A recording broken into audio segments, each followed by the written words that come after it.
Welcome back to the arena, guys. For what is quite possibly one of those most hype matches for me. There are no flagships on the board, but there are two amazing teams and two really awesome comps. Moderator, please talk us through what they've got, brother. Yeah, so we're seeing definitely a kiting comp. We have Volta choosing to go with a Barghest and pair of Nighthawks, which have heavy missiles fit. That Barghest has rapid heavies as well.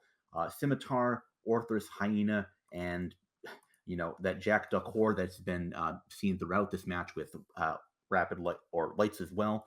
And then we have Platinum Sensitivity choosing to run Rattlesnake, Navy, Scorpion, Cerberus, and then Stork a couple Scalpels and Skybreakers.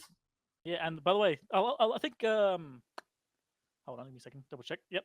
Platinum Sensitivity kind of knew what was coming here because they didn't bring like rapid heavy rattlesnakes and scorpions. They didn't bring torpedo versions. They brought crews. I think they had a bit of an inkling these guys were going to try and kite, and they thought, you know what, we're just going to sit in the middle of the arena. You can run wherever you want as the match starts. Yeah, and already we're seeing that Volta is choosing to go for the Stork. I like that call actually a lot. If you can get rid of the links at the very beginning of the match, you're going to break a lot of the speed and any of the tank that the Cerberuses or the Scalpels will have, and that's going to be absolutely devastating. Volta has the benefit of having two Nighthawks for links. Yep, yep. They're not breaking the Stork though, so what they're doing is they're just swapping off and going for the Scalpel, And bam, forcing gone. and they do it. They force a bait and switch, and they break a Scalpel. Meanwhile, Planet Six Reload is chewing through his ASB. He's Oh, only halfway through, yes. and he's already down into armor. Trading two Scalpels for a Scimitar, I don't like that if I'm Volta. Very much so. A quick mention as well is that the Bargus Annie Gardet is actually a flagship. I did miss that. My apologies. And yeah, they do a logic trade, a scimitar for two scalpels. This is definitely looking like it's in platinum sensitivity side at the moment. As a Skybreaker just goes pop. Having said that, though, we see that the Jackdaws are choosing to just shoot their light missiles across the field, and they're getting rid of the Skybreakers. And Volta still has links, though. Platinum Sensitivity does for now, but when that Sork Not dies for in about long, another yeah. 10-15 seconds, they're going to have those run out. Oh yeah, that Stalker's trying his best. And honestly, if he just stays alive to the end of the match, just stays as far away as he can. Yes, his team will miss out on links for a little while, but he can come back in, boost, and run. Honestly, I think the Stalker might actually be pivotal to the entire team. God, English sucks sometimes. And a Cerberus now is taking the punishment. I believe he should have an ADCU, so he should start cycling that. Yep, he cycles it right now. Yeah, That so Cerberus has been trapped by a bit of time. These Cerberus have been pinned down by Thoronth and Control Freak. Volta has gotten onto the back line, has gotten webs from those Nighthawks onto the Cerberus, and Scrams onto the Stork. Stork's going to go down. Links are going to drop for Platinum Sensitivity in another minute or so here, and I don't think their team's going to survive too much longer either. If you're Yeah, any we were saying like Gardet, you know we're saying we like the trade for the scalpels for the scimitar, but unfortunately, Platinum Sensitivity was not able to follow that up. And now you look at the bars, they've got less attack and less control than Volta, and all they've got is tank, and that's not really going to help them at the moment. As the second Cerberus is now going into low shield, into armor, ADC's fire, but it's not going to be enough. yeah, so if you're any Gardet right now, you know that your team has basically won the match. You play this as safe as possible, and you just do anything you can to make sure that you keep yourself away from, the Scorpion Navy issues. You don't let yourself get caught down and feed in that way. Um, Volta already getting on top of the Cerberus with webs and guidance disruptors.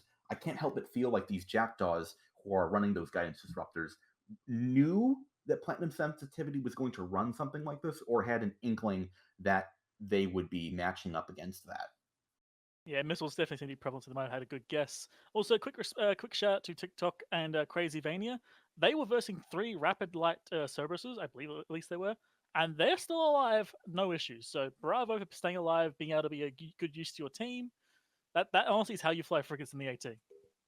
Yeah, so Annie Gardet was grappled for a brief second, but that was at the very edge of fall off. And Anigard has now broken that. He is burning away, being double painted by these crew snakes and crew scorpions. We're seeing a cargo container actually get dropped in the arena here, probably trying to transfer capacitor sticks as you do eventually burn out of those running your active tank. I love the idea of capacitor sticks. You want any capacitor sticks, bruh? But yeah, Rattlesnake's about to go pop. He's in Hull. Platinum Sensitivity had a really good start here, honestly. Like, the Scimitar trade seemed like the best option possible, but unfortunately, they could not follow up on it, and V0LTA does what V0LTA does and just ripped the team to shreds. So this is kind of the 2021 version of what we would used to call kind of the fly killer archetype, which is basically you're kiting um, comp basically where you control range. And Volta's demonstrating, their tournament pedigree, why they've been here, why they've been making top four for many years. The Jackdaws expertly applying and assigning those at the beginning of the match, picking apart the scalpels, picking apart the skybreakers, and looking at kind of the Volta core, how their points were distributed. I just like it more than what Platinum Sensitivity brought. The Jackdaws offer so much versatility and E-War in those mid slots. Agreed there, and also to note as well, the Vigil and the Hyena providing all the application required, even though they didn't really need it on that team except for the two Nighthawks. Whereas we saw a Rattlesnake and Navy Scorp with no application backup. They were essentially working on their own as the Scorpion Navy is about to go down. Yep, there we go. Good night to Platinum Sensitivity. You're going to be going to the losers bracket. Well done. And V0LTA have won their first lot of AT ships. And with that, we're going to go back to the studio and have them break it down a bit more.